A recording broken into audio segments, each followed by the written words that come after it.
নমস্কার বন্ধুরা, সবাই কেমন আছেন? আশা করি সবাই ভালো আছেন। বর্তমানে পশ্চিমবাংলার বুকে যে ঝড় চলছে, যে আতঙ্কের ঝড় চলছে তার নাম হলো এসআইআর।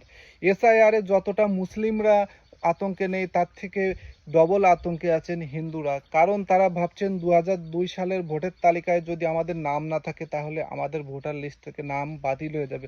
কিন্তু হ্যাঁ বন্ধুরা, হিন্দু ভাইরা, আমি আপনাদেরকে আশ্বস্ত দিচ্ছি, আপনাদেরকে বলছি আপনারা ভয় পাবেন না। আপনাদের নামটা যদি ভোটার তালিকা থেকে কেটে যায় তাহলে আপনারা সিএতে আবেদন করুন।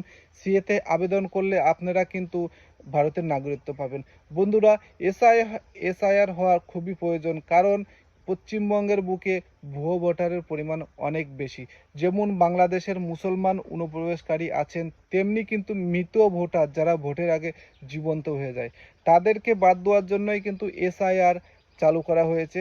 তো এসআইআর শান্তিপূর্ণভাবে হতে দিন। আর আপনাদের নামটা যদি কেটে যায় তো সিএতে আবেদন করুন আর ভারতের নাগরিকত্ব নিন, তারপরে